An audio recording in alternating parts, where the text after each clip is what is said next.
more than 500 drones and missiles launched into various areas of the country, including in the capital city of Kyiv.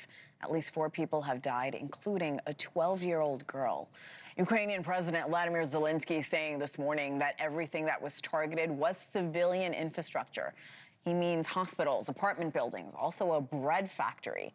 The attack comes just days after Zelenskyy spoke at the UN General Assembly and met with President Trump, whose tone on the war seemed to change following their meeting earlier this week, or last week, I should say. Here with us now is NewsNation senior national security contributor, Lieutenant General Richard Newton. Lieutenant General, always good to see you. Happy Sunday morning, sir.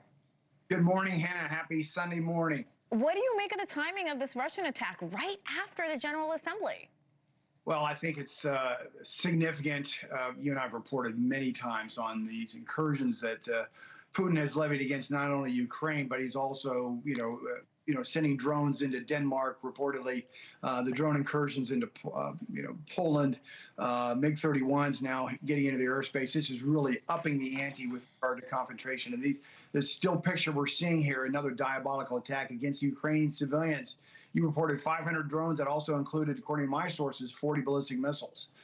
So he's not letting up. He's really trying to break the will of the Ukrainian people, divide the NATO leadership, and it's just not happening.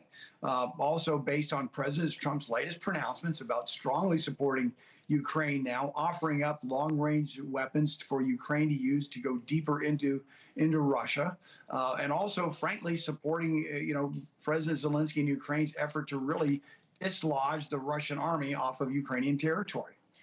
I do want to talk about President Trump seeming to have an about face when it comes to the war in Ukraine, saying Ukraine could and should be able to retake all the land it lost to Russia. Is that even possible for Ukraine at this point, Lieutenant General?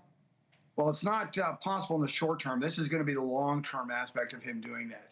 We have to also focus on, Hannah, not just the military tools of national security here. It's the diplomatic, it's obviously in the economic aspect of this. I think really what's going to dislodge or deter Putin from either further attacks against Ukraine or getting out of Ukraine altogether are going to be the economic aspects of this. This is secondary sanctions we've talked about levied against those consumers of Russian oil and gas, specifically China, India, Brazil, and others. It's also about there's $300 billion of Russian monies in Western banks. That money should be used, I think, and given to Ukraine to build up their military arsenal even more so, but also to help rebuild their economy. This is not a 6-month discussion, Hannah, but it's over years. But I think it's now time that we face, Putin together with President Zelenskyy and NATO much more forcibly than we've seen to date. And I think that's where President Trump's realized that. He's being played by Putin. We're all being played by Putin. Now it's time to play much harder ball here. I just want to point out to our viewers, these images that we're looking at, they're live in Kyiv. This isn't a few days ago. This is destruction that is playing out right now as me and the Lieutenant General speak. With that said, we know the Wall Street Journal reported that Trump told Zelenskyy he was open to providing more weapons, long-range weapons to Ukraine. From your experience, what would the U.S. need to give Ukraine to make a substantial difference when it comes to winning this war? Well, there could be the ATACMS, which have a range out to about 150 to 170 miles. Add those even more to the Ukraine's arsenal. We've been providing them.